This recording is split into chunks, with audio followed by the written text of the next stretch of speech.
Welcome back to another episode of the Juan podcast. I'm your host, Juan. Today we have Sean Peter with us, an individual I met on the internet. So, welcome to the show, Sean. How are you today? I'm fine. It's a good morning. So, after some minutes of technical difficulties, finally we're recording on Skype. I hate Skype, but it is what it is. So, Sean, I got you on the show. Omar, I hate Skype too. I hate Skype and the reptilian overlords behind it. So, I got you on the show because you brought up some interesting topics. I didn't know who Andy Warhol was before any of this, and I know you went into some deep research on his life and his story. And I would let you take it from here. And just for the record, I love my life. I would never kill myself, just in case we reveal some things that we're not supposed to reveal. Just putting that out there, just in case anybody is listening. So, Sean, what made you start researching these topics? And I'll let you take it from here. Yeah, how did I get into Andy Warhol, who is the most exhibited American artist of the 21st century around the world, for all the different shows? I was doing research on women's liberation, because I had been a photographer for about 10 years and I'd photographed about 200 women, and I was putting a book together about that. And I discovered a woman named Valerie Solanas, who was the attempted assassin of Andy Warhol in June of 1968, 2 days before Robert Kennedy was gunned down and killed. And so I had never known about that, and I just known about Andy Warhol very vaguely as a famous artist. I didn't know much more than that. Campbell's Soup Can is his most famous one. That's the one most people will know. He also painted Mao and Marilyn Monroe and Elizabeth Taylor, Nelson Rockefeller, Happy Rockefeller, his wife, and many, many famous people. Arnold Schwarzenegger, very famous photographer and painter, but not really, because he would mostly run off posters, but we can get into that later. So 1968, early June, Valerie Solanas shoots Andy Warhol. Front page news of the Daily News, Warhol shot in hospital, critical condition. And I was wondering, what the hell happened here? Who is this woman? So I dug into it, and there was a man who bailed her out of jail.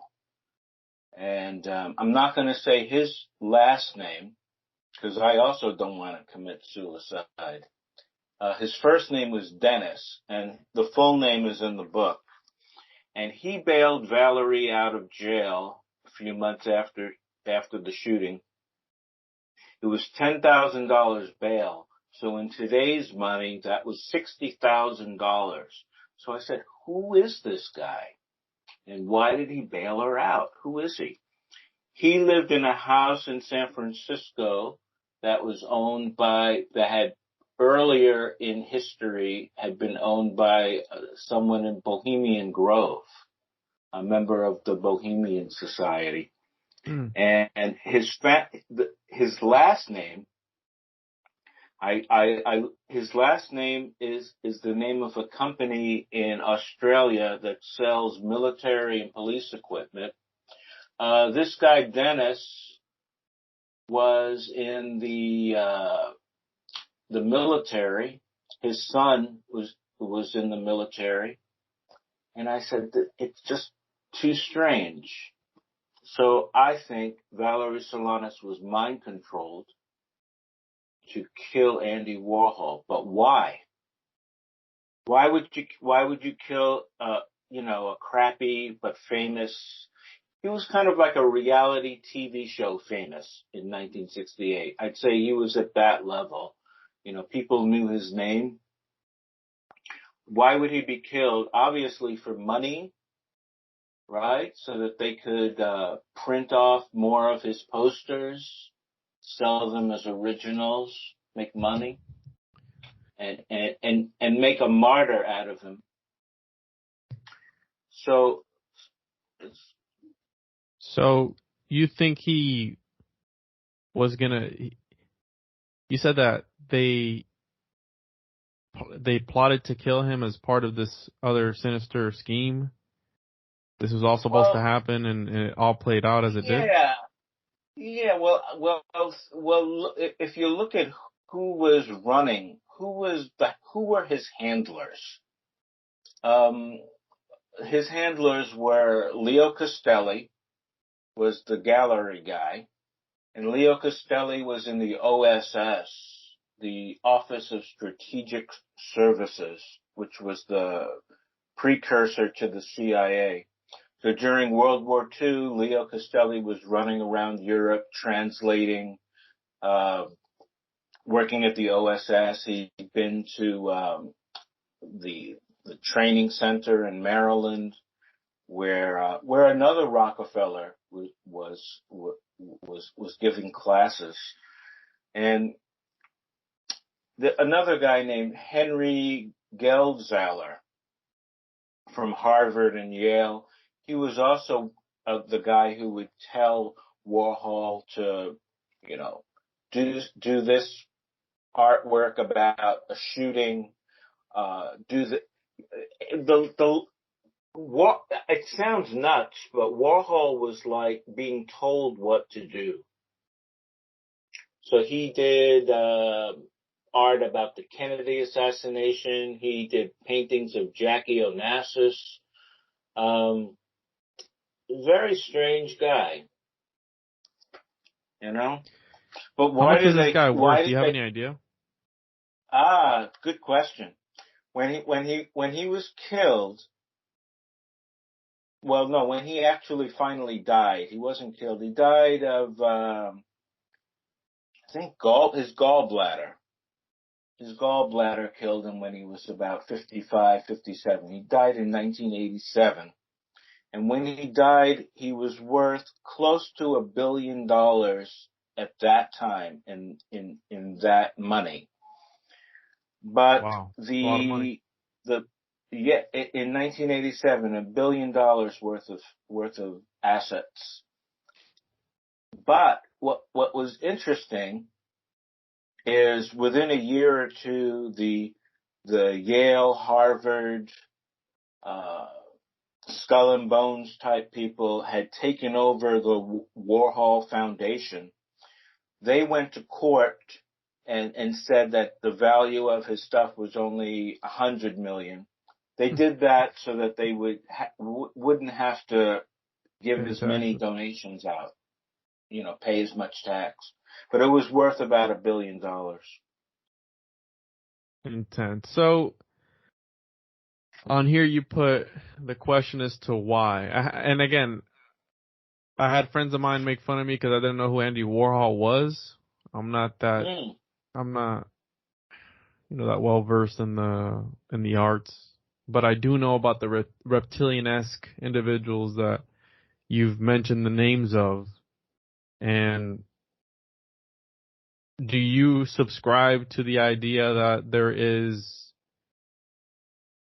certain families that have been in power since certain amounts of times?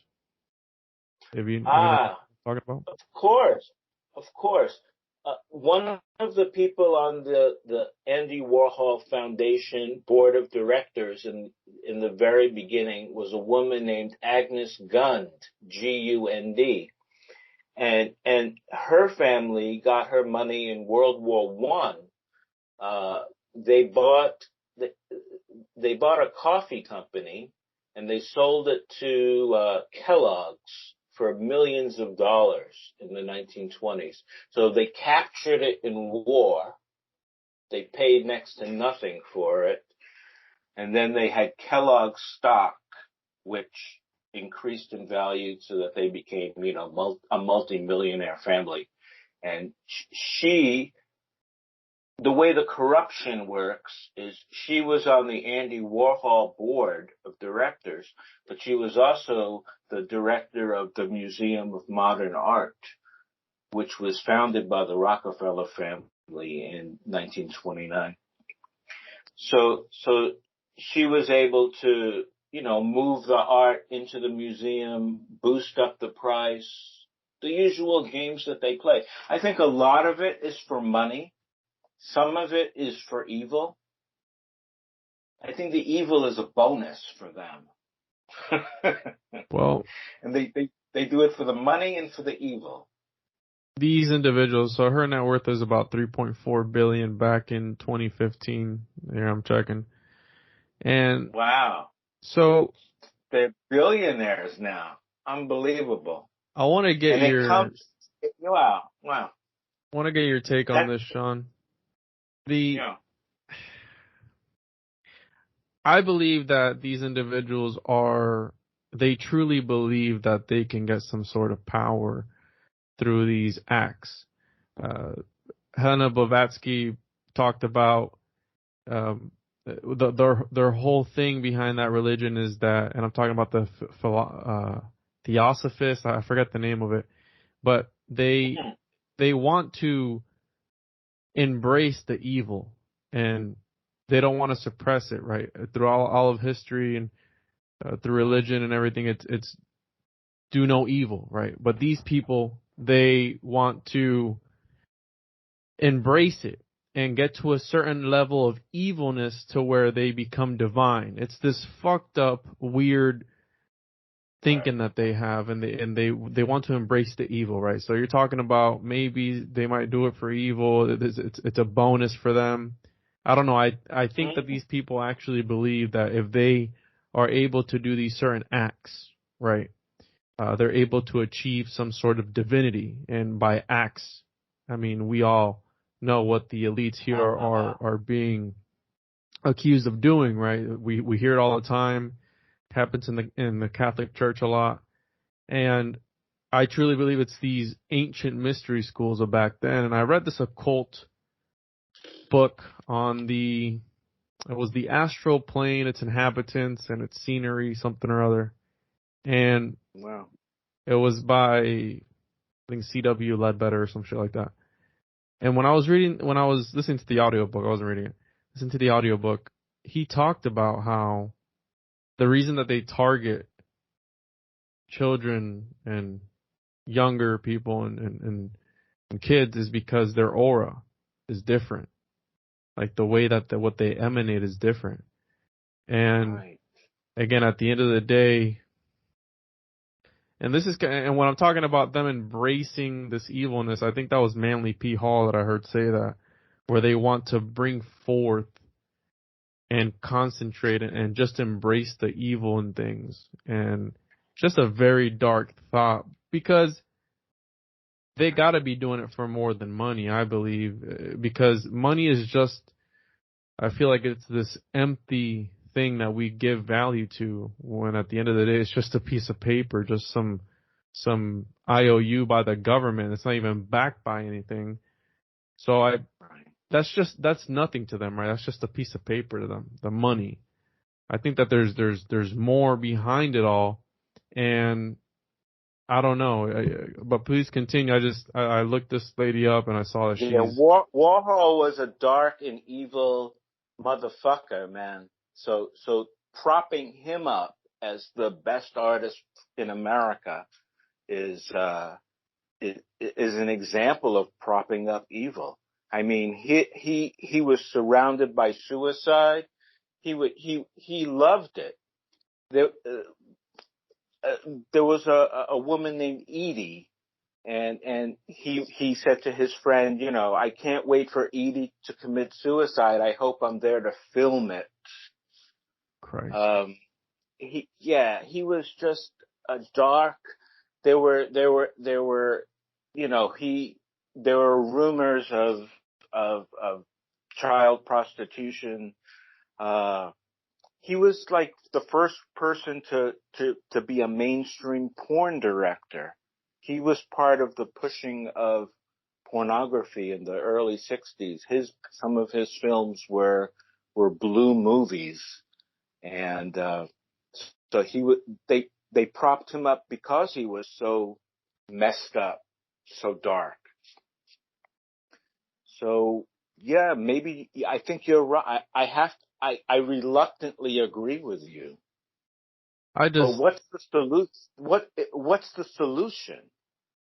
I don't believe there is one, Sean, because the way that these we're dealing with, and I hate to bring this up, but I'm gonna quote. Now I can take it, man. Go ahead. I'm gonna quote the Bible here real quick. Give me 1 second.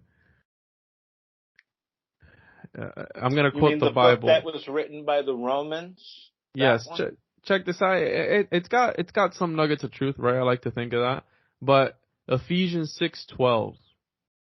For our struggle is not against flesh and blood, but against the rulers, against the authorities, against the powers of this dark world, and the spiritual forces of evil in the heavenly realms. Now, heavenly realms and all that other bullshit. Okay, right. I can get behind you. It was written by somebody. King James version is exact. Right. The exact person's version that they want you to read. And you got the Council of Nicaea and all that bullshit, but that's for another episode.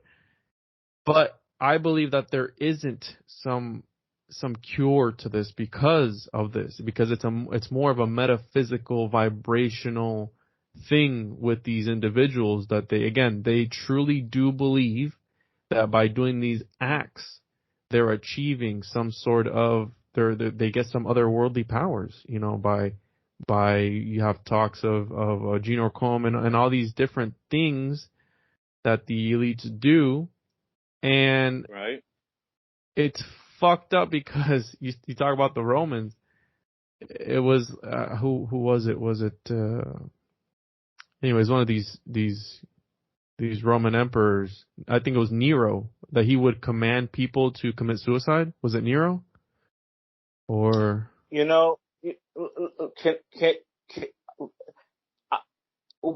there's a conspiracy theory that Jesus. You can't say conspiracy. We gotta say. Say it with me. Connection research. We're not conspiracy theorists anymore. We're connection researchers. So because conspiracy theory is a CIA pejorative created in 1967 to discredit researchers on the Kennedy assassination. Yes, which we can get into that here. We're coming connection up. research. Okay, I'll buy that. So what were you going to say? What is the theory that you were just about to mention? Well, the Romans might have written the Bible, and Jesus may or may not have been a real character, but have you ever heard of what a tulpa is? TULPA, a tulpa. It's when 1 billion people believe in Jesus, believe in the goodness, that has its own good energy. Whether he was real in this plane or not, if enough people believe in redemption, believe in goodness, believe in heaven, then it becomes real. That's a tulpa. I like to call that the law the law of attraction and manifestation, where if you have enough collective thought, you're able to make things happen. And that's another thing, another aspect to what I believe is going on, that they understand the complexities of this realm that we're in, because I believe that this is some sort of simulation. This is why the Gnostics were ruled heretics, because they were on to something that went against the narrative of the powers that be. And everything is a brokered experience. To achieve divinity, you have to go through the church. To do a lot of things in life, it's a brokered experience. The banks, right?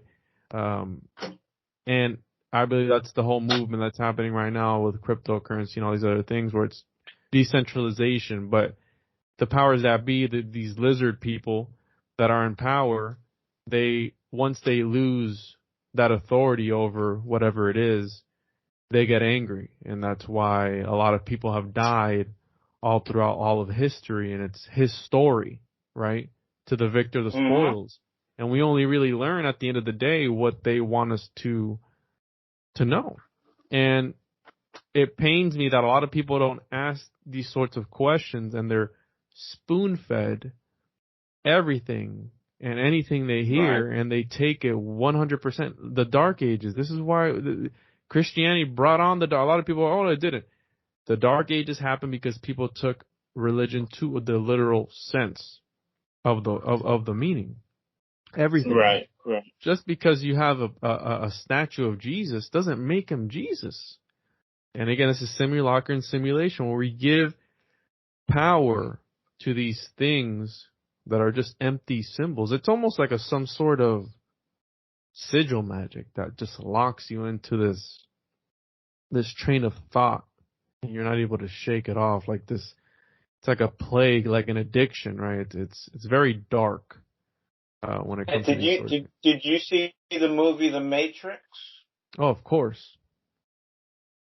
You know, when that movie first came out, I went with my Illuminati friend. My friend was in the Illuminati, her family. And I walked out. I walked out of the Matrix. The movie or the literal thing? Yeah, the movie. What do you think, the literal thing? I'm still here. Yeah, I posted this clip of John McAfee on TikTok, and it went a little viral on there, and it was an interview. One of his last interviews where they brought up the Matrix, and in the movie, when they offer the guy to leave and restart, one of the bad guys, and he's like, "Oh, I'm gonna eat this steak. The steak is delicious," but we all know that there's no steak if it's all a simulation. But as long as he thinks there is one, it's okay, and he's gonna enjoy it. Wow. And John McAfee says, "I'd rather eat reality even if it tastes bad." And that, because, oh my God, at the end of the day, what could you we're minnows swimming in a sea of whales, right? And what could you possibly do? Like the stock market, you're a fucking plankton in this vast ocean of whales. You do nothing for the stock market, and you just got to learn to go with the waves, right? To go with the group. And I feel like that's what we can do when it comes to these sort of powers that be, you know, stay out of their way. And if a billion people prayed at the same time, I think the world would become a better place overnight. I honestly believe that. But that's not going to happen. A billion people all at the same time. That's not going to happen, Sean, because I do feel that they feed off this low vibrational frequency, and maybe it is some big sort of quote unquote conspiracy theory that there is, that they all these movies that they put out, symbols are the language to the soul, and all these movies that they put out, art, right? We're talking about art. Andy Warhol, we're talking about art. All these things. And this is why in Plato's The Republic, he wanted to ban certain frequencies, certain theaters. Why? Because that was my Illuminati's friend's favorite book, Plato's Republic. So he wanted to. What did he want to do? And in Plato's The Republic, he wanted again, and the guy who talks about the cave allegory, he wanted to ban certain frequencies and musical notes, certain arts, so acting, movies, and things, because he understood that it spoke to the soul and it could change an individual to a deeper sense. And it's called what it's called, what these individuals do and these powers that do, what they do, it's called mimetic occultism, where they use symbols and propaganda to talk to the soul on a deeper sense. Juan, you said that the Plato's Republic was an argument for like banning certain theaters and plays, and when this pandemic first started, I thought about the stadiums and the amusement parks being closed and certain energy being blocked. You know, the art galleries closed. They were blocking certain energies. So I agree with you. Yeah, that is a good point. I never thought about it that way. And at the beginning of COVID, The pandemic, you mean? Or COVID-19, the pandemic, I made the mistake of doing mushrooms for the first time. And at the beginning of this thing, and there were mushrooms which I had harvested myself from when they were spores in a syringe. So it was a spiritual experience for me, as far as almost like I was eating my own children, right? And not in the literal sense, but it just a homage to Saturn and Kronos, right, where they eat their kids. And it was this weird experience for me because I was partaking of this thing that had grown for months, but the mistake was that I took it during this time where the air was different, right? The atmosphere was different. Right. The energy was different. And I think what happened was, when I tapped into that frequency in this other dimension that I was in, I tapped into what felt like the pain and sorrow and suffering of so many people that had just been bottled up. And it was just in this, Oh, man. I was able to attune to that frequency or whatever it was on. And what ended up happening was, I told you, I had these very disturbing visuals and hallucinations. At first, it started out by, I had many fingers on my hands. My keyboard was endless, and it had these rune, alien-esque writings on it, almost from like the movie Aliens or some shit like that, or Aliens versus Predator, like these weird, fucking cryptic like letters on it. Check out emojis. Have you seen the video where the guy shows the emojis are really ancient sigils? No, I didn't see that. What the fuck? Yeah, it's great. It's still on YouTube, or I'll send it to you because I saved it, because I download and save everything and archive it to an offline, off the internet external hard drive. Oh, I see it here.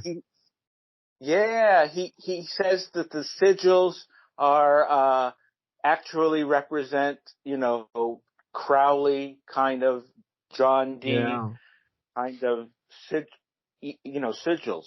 Yeah. So, yeah, it's interesting. I didn't really know. I'll check this out. I got the video pulled up here. So, and I told you I was having these disturbing hallucinations and audio hallucinations as well. And at one point I did see Baphomet on the face of Brian Callen, which is Joe Rogan's best friend. And I tried just watching different things, and the only thing that I could bear to watch was this show on Netflix, which was Our Planet, which was about Mother Earth. And I had an ego beautiful home. Yeah, the thing was, it's beautiful, right?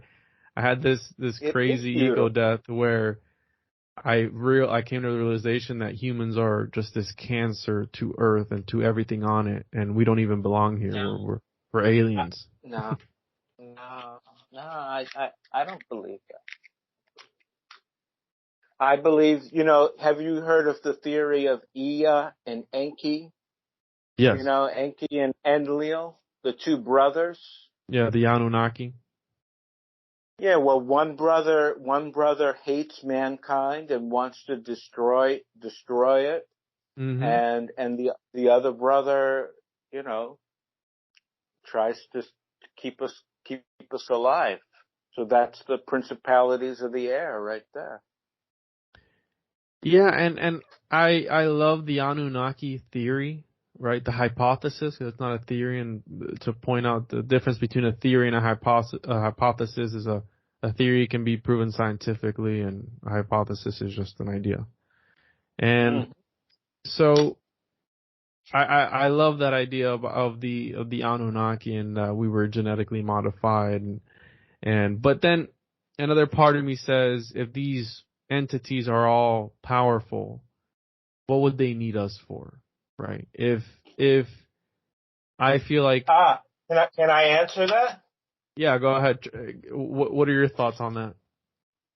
Yeah, because when my friend I had another friend, he's still a friend, who turned me onto flat Earth, and one of the things that I thought about was, if people wake up to this idea, whether it's real or not, if people wake up to the truth, whatever it is, flat, round, whatever, if it's like if they're in a video game, if you're playing the video game, you've got all your different characters. But what if the characters turn around and look at you and say, "We know this is a game"? Then what happens? And I feel like what's happening now is actually the result of people waking up in the last 10, 20, 30 years and turning around and saying to the game player, you ask, why are we here?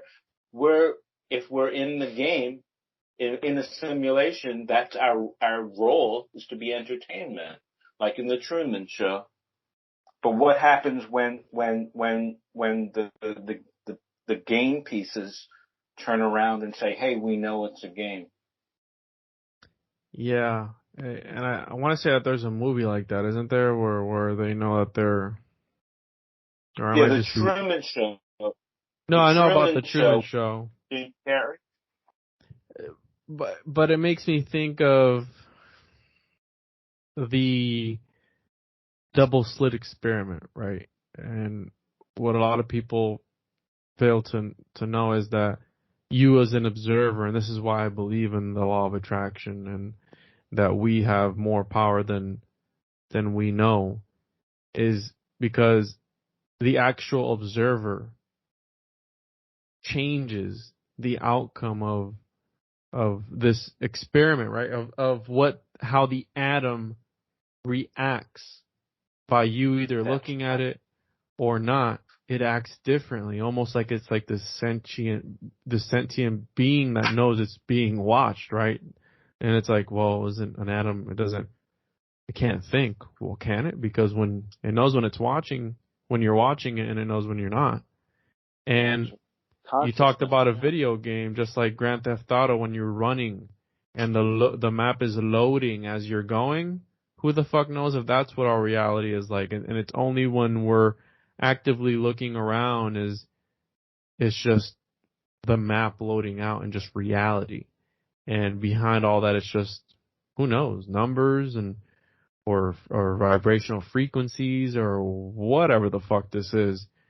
But I feel like that's what these ancient civilizations were more in tune with. You have the Mayans, you have the ancient Mesopotamia, you have the Egyptians, you have all these different cultures that a lot of them disappeared, right? Whatever happened to Egypt? Well, they always give you the narrative, oh, the Hyksos people took them over, or they fused up and with Rome, or whatever the fuck the narrative is, They right? went to Switzerland. You think they went to Switzerland?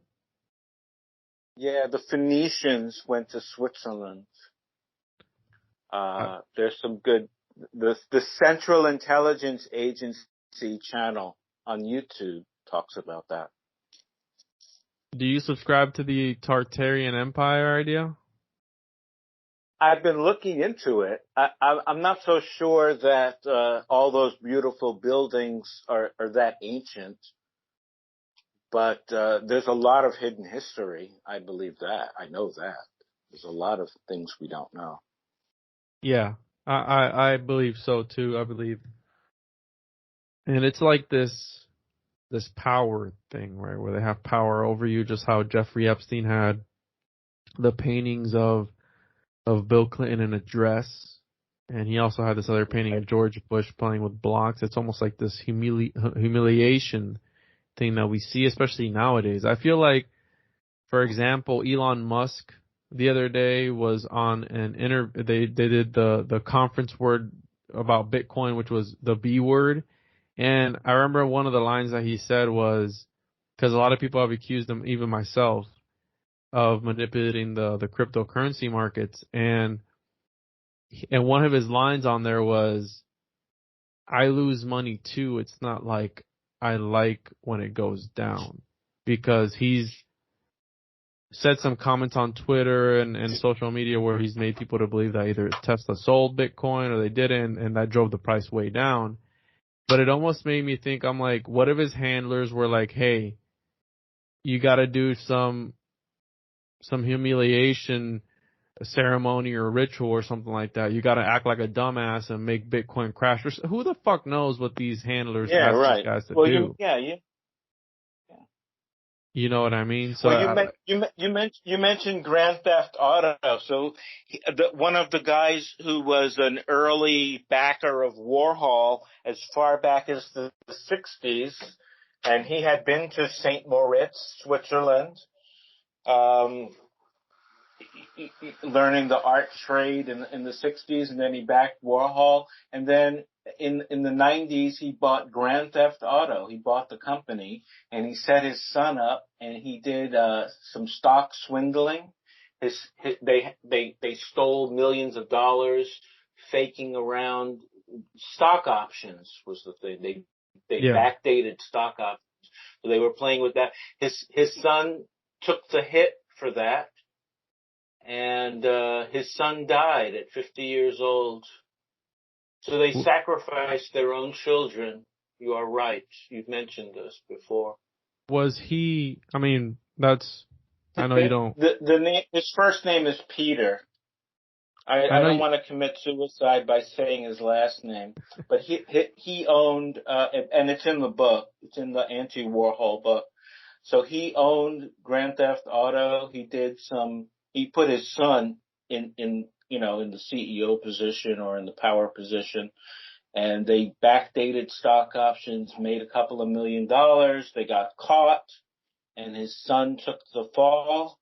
I don't know if they did prison time or not, but his son took the fall, and then his son died at like 49 or 50. Did he commit suicide by any chance? I don't think it was suicide, but he died. So he died. You talking about Grand Theft Auto makes me think of Erin Valentini, which was this CEO of this big tech company, and she just so happened to she died, right? She was found dead. And one of the last things that she told her mom before she went missing and was found dead was, it's all a game. It's a thought experiment. We're in the Matrix. That was the last thing she ever said to anybody. And her What company. was her name? I've heard the story. What was her name again? I've heard the story. I want to look it up later. Erin Valentini. And she was the CEO of this tech company that was in the whole neurological researching neurology, right, and tapping into the brain and the mind and consciousness and whatever. And that was one of the last things she said before I believe she was murdered. And who knows, right? It's interesting that these individuals will own things like this. What are your thoughts on John? Podesta? His art collection. What are your thoughts on that? Well, that's the third rail, bro. You've hit the third rail right there. That's the third rail. What does that mean, That's the whole thing. The third rail on the subway or on the train tracks is the one that's wired for electricity. If you touch that, you're dead. Oh shit. Um, yeah, human trafficking, that goes on. I was watching a documentary about China last night. They, during the one-child policy, they would take your baby, if you had a second child, they would take it, or and then they would sell it to an adoption agency, and in China they would make $200, and then they would flip that baby to an American family and charge $25,000 or $30,000 for the baby. And So they what year sold was like this? a Do you know? hundred. This was in the 90s, the 2000s, early 2000s. The 90s was when they did this the most. They sold at least 100,000 babies. Documentary Nanfu Wang is the documentary is called One Child Nation. One Have you ever Child Nation. have you ever heard of Newfoundlings? No, but it sounds like an adoption agency or an orphanage. Yeah, it's got to do with Tartaria, and in the early 1900s there Ah. was a mass there was a mass, I don't want to say exodus, but like a people were abandoning their kids left and right, and they would take them to Mhm. these orphanages that were specialized. But here's the fucked up part about it. Every year, about 800,000 kids go missing in the U.S. alone. And one of the questions I've always asked is, where do the children go? Well, I'm sure a lot are murdered. I'm sure a lot are raped, a lot are et cetera, et cetera. You can use your imagination. But during this time, it was more than, I think, over 250,000 kids. They were put on trains and distributed all throughout the United States. And what they were doing Yes. was they were using these children to kickstart cities and use child labor to build these cities and towns and places around all the United States. And I'm sure these children weren't just there to be manual labor. I'm sure other things were happening behind the scenes that probably gets pretty fucked up and pretty dark real quick. And again, it's this thing. I feel that they get to them before they're indoctrinated and before that innocence is gone Right. from these kids. And I subscribe to the idea that how I read in that book that their aura is different. And interestingly enough, that same book talked about how when you mourn the death of a person, you're actually doing them wrong because it doesn't help them transcend to that Hmm. next dimension, and you're actually just embrace it, because after death, right after game over, after exit game, is when the real adventure and real journey starts. Is how I've read before. We're just what do they call it? Light beings and experiencing the human life, or whatever the fuck the saying is. I That's got it right. somewhere. Yeah, yeah, yeah. So celebrate, do like the Irish do, and have a party, or light firecrackers. Have a party. Yeah. Exactly. Instead, we look at them in some box and cry over them and mourn, and it was just like, don't do that. You're actually doing their soul different, because you're doing their soul a disfavor by doing this, because you're making it hard for them to be able to transcend through the dimensions, right? That's what all these ancient civilizations talked about when it came to reincarnation. The Gnostics, transcending to the upper eons from the lower eons, which was a fractal universe created by the demiurge. Have a And party. Yeah. yeah, he just what is it? Sex, drugs, and rock and roll, whatever the fuck they call it. Yeah, have a party. So, so, So so you do believe in an afterlife. That's good. I I reserve the right to change my mind at any given time, because my father recently had a heart attack and he died 4 times. And the first thing I asked him when he came back was, what did you see? And he said nothing. It was dark. I don't know if he wasn't attuned to the right frequencies, not the most spiritual person, but. Or maybe he just wasn't fully dead, you know. I mean, I don't know. He came back. Thank God he came. That's good that he came back. Yeah, he did come back. He did come back. Maybe, yeah, maybe he wasn't truly dead. Who knows? Yeah, he might have just been sleeping. Taking a nap. So, Sean, you said also in here, so you put on here, let's talk about why it matters, right? And we've talked about the cast of characters.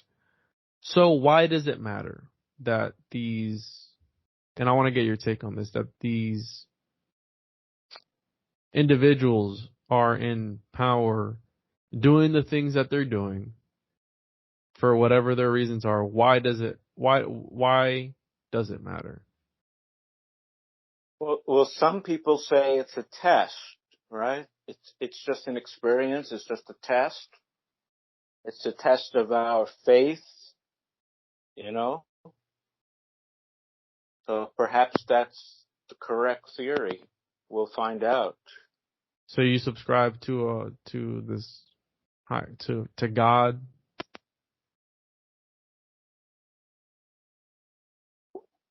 To answer your question, why does it matter? It matters if it's a test of something inside of us, then that's the experience of life.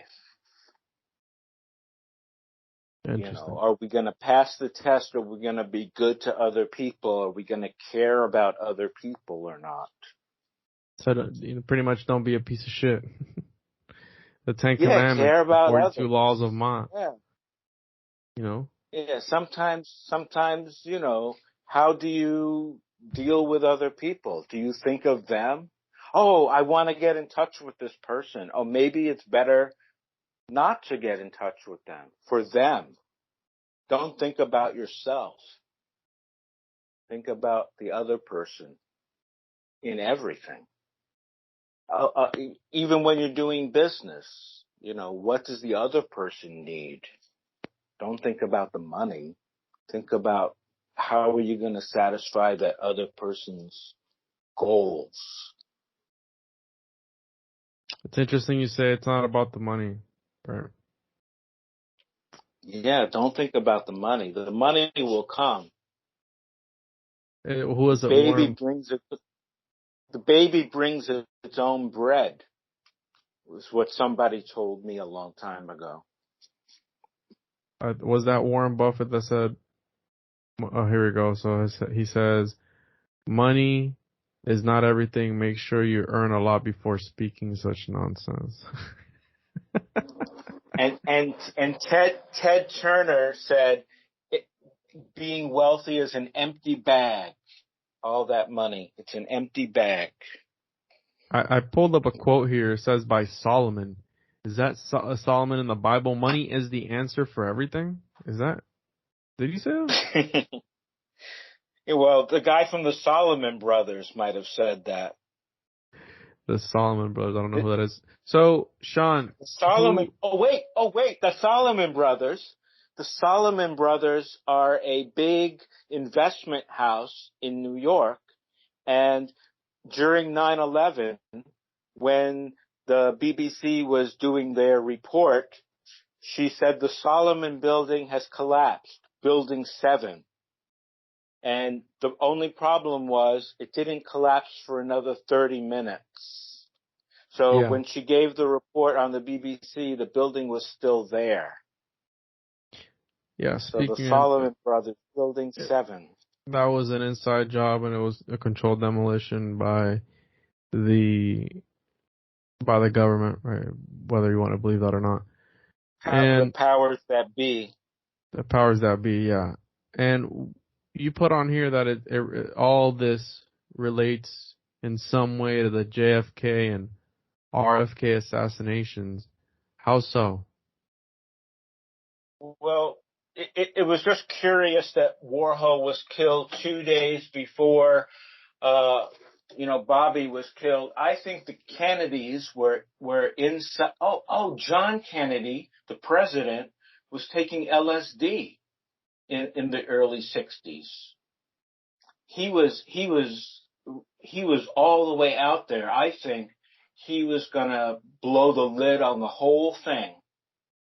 He was gonna fess up and tell the truth, and that's why they whacked him. The whole And truth the about wo- what? and the woman the woman who gave him the LSD, she also died early, like a year or two after JFK died. She died. Her name was Mary Meyer. Her husband was in the CIA.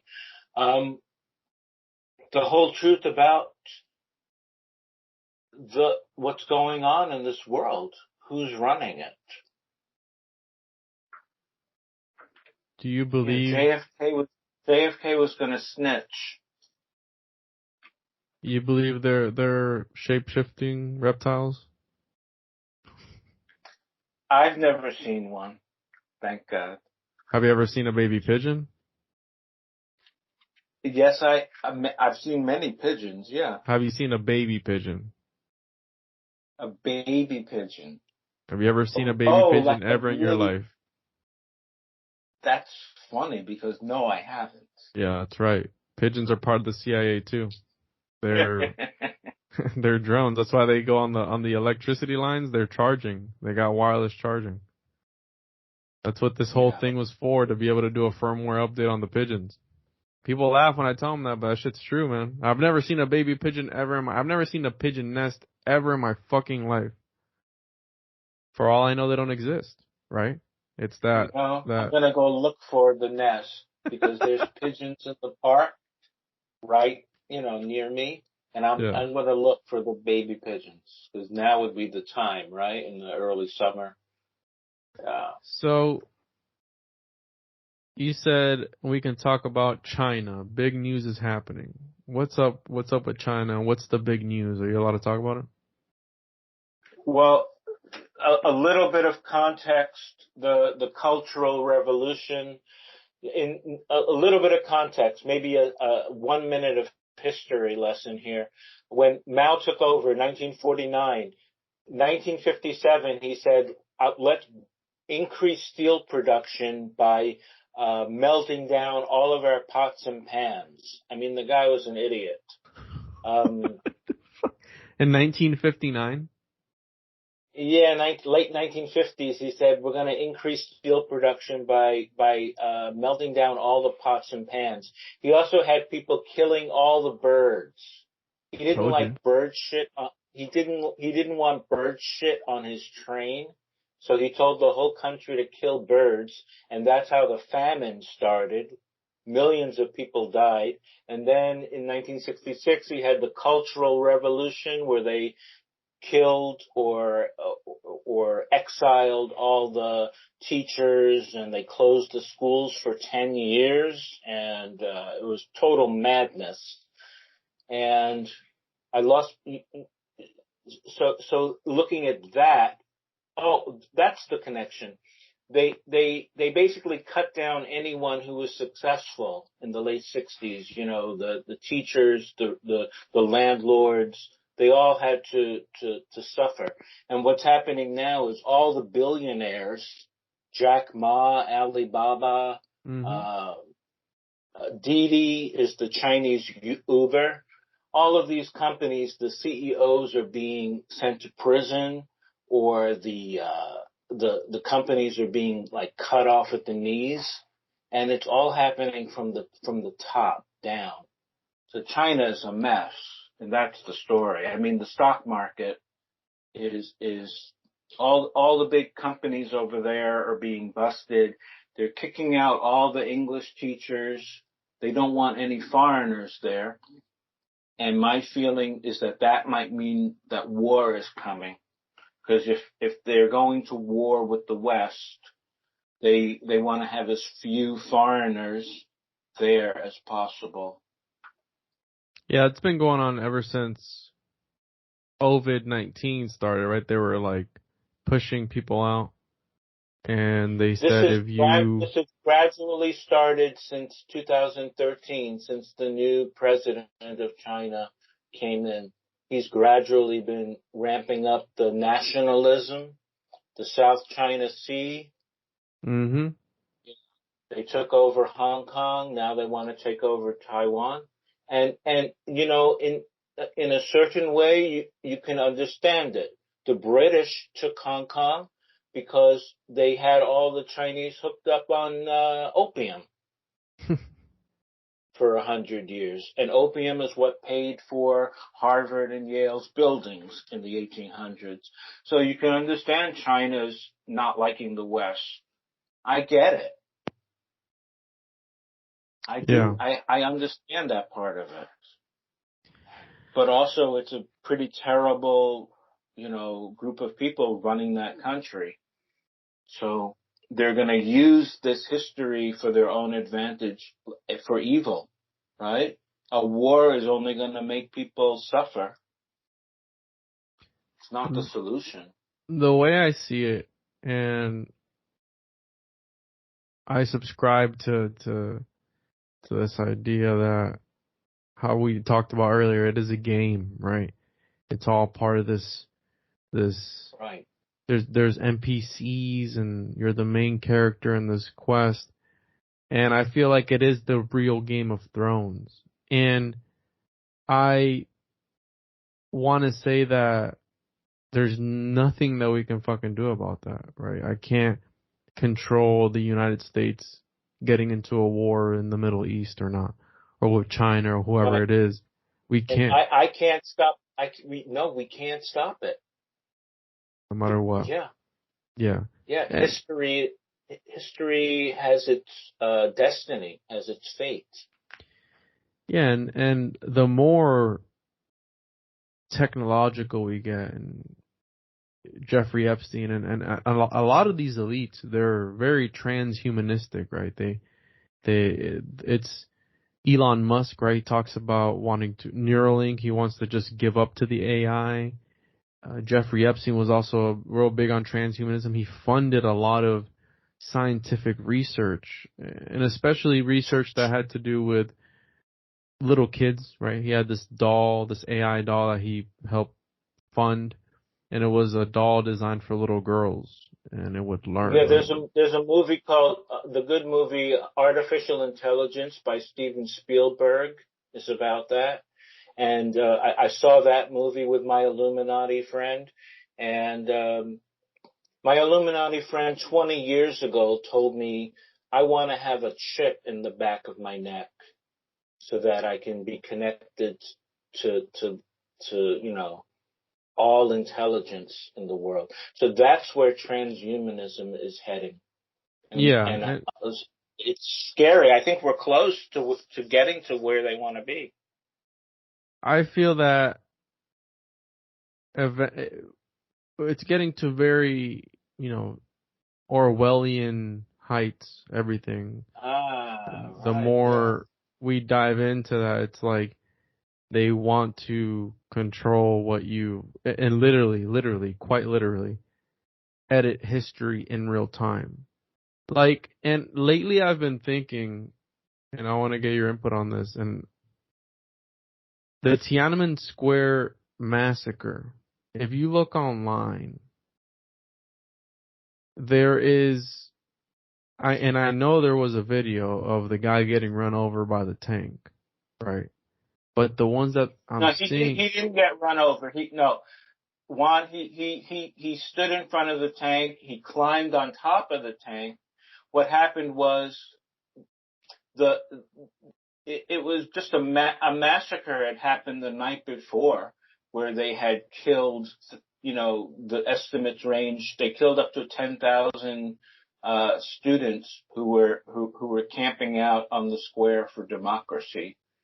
And yeah, go ahead. Here's the thing, Sean. So I've heard people talk about that they've seen the video of this guy getting run over, and it's almost like a Mandela effect where some people are remembering it some way and others are remembering it another way. And there is articles online that say that nobody died in the Tiananmen Square and that it was Well, peaceful you know what? protesting. You know what? There could be confusion about what happened in the West, but Westerners at least know that Tiananmen Square happened, whether the facts are all, correct or not. They know something happened, but a lot of the Chinese people don't know anything happened. They don't, it's completely blocked for them. I would say 90%, 80% of the Chinese people have no idea that it even happened. Wow. I mean, they don't have, they only have, it's like North Korea. It pisses me off people who talk about that this is a communist country and that we're run by a dictator and that they feel oppressed. It's like, go to an actual country that is fucking communist, like North Korea, or what right now what's happening with Cuba, right? They're trying to China. blame it. They're trying to. You think that's China? China, North Korea, all the same. No, I'm talking about what's happening in Cuba. I thought you meant that's got to do that China was behind that. The Chinese support the Cubans and what the Cuban government in putting down the protest. Yeah, no Sure, shit. I'm I sure mean, I'm sure the Chinese are helping.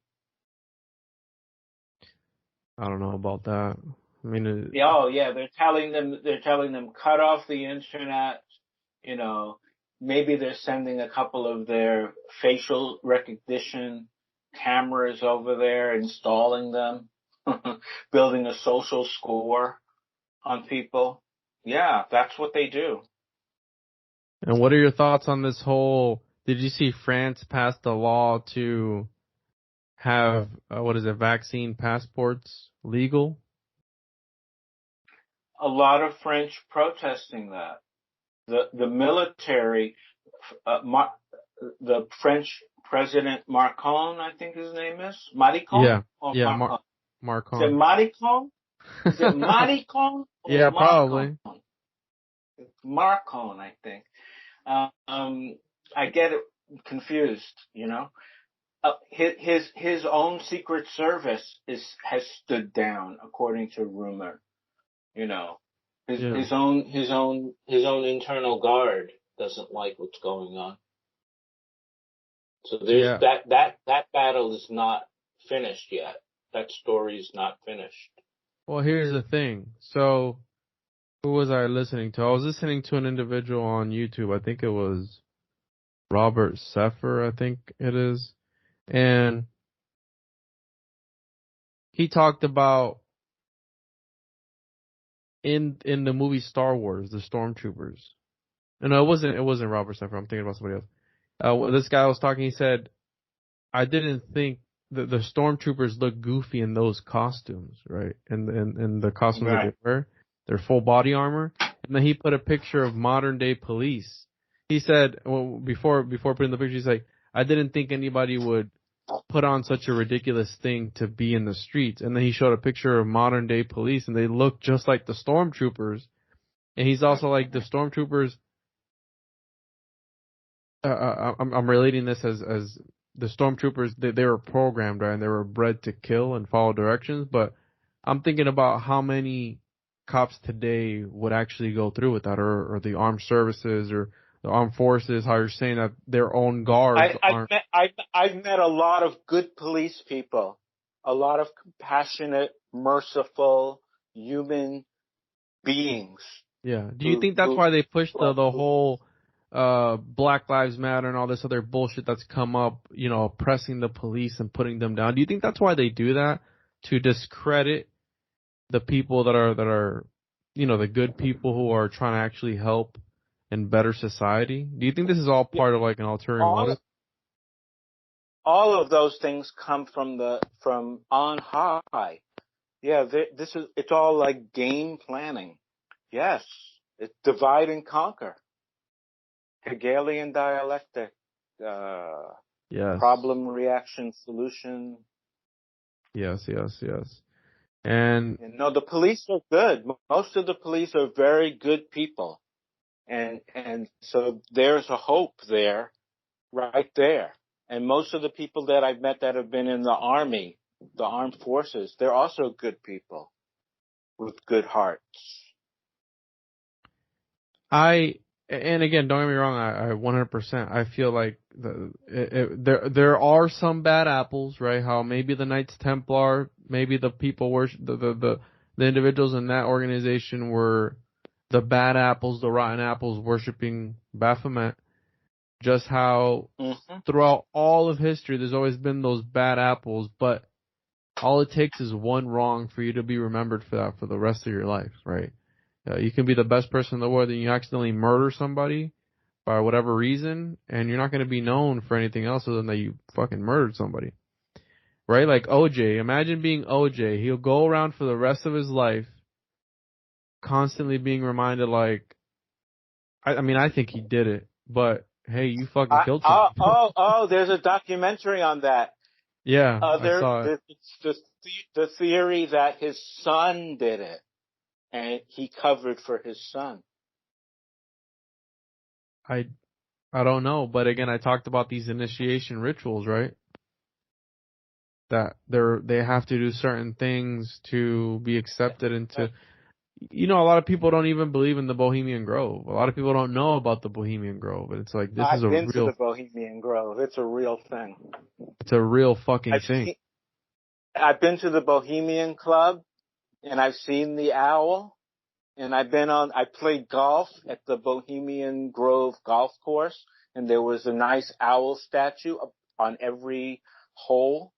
Yeah, oh no, it's real. They worship the owl.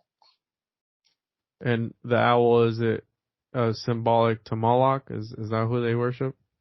That's what some people say. I've never delved into owl, mysticism, so I'm not sure. But it's a real thing. Yeah, well, that's maybe something to look out for. So we'll wrap it up here, Sean, and I want to have you back on the show because I want to talk about language and spelling and spells and the magical aspect of language. Yeah, I teach that. I can teach that. So hopefully if you have show notes, there'll be a way to contact me. We'll figure it out later, like an email address or something. I'll set up an email address. If people want to learn how to use spells for good, not evil, then I will help them. If you want, before we wrap it up, can you share your social media if you have any way? And again, I'll post it on the show notes. Just Google the Anti-Warhol book. 3 words. The Anti-Warhol book. 3 words. The Anti-Warhol book. And I should come up, go to the site, and then you can send me an email from there. Nice. And I'll have you back on again. We'll go over the whole spelling thing, but I want to thank you. This is one of my more crazier episodes, right? As far as ideas and shit going around. Oh, you know what my Illuminati friend said to me one time?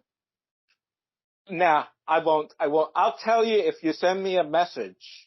I'll tell you. So anyone who wants to send me an email, I'll tell you what the Illuminati think of me.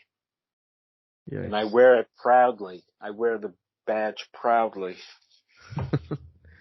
Well, Sean, I want to thank you again for coming on, and this was very interesting, and I look forward to having you on again.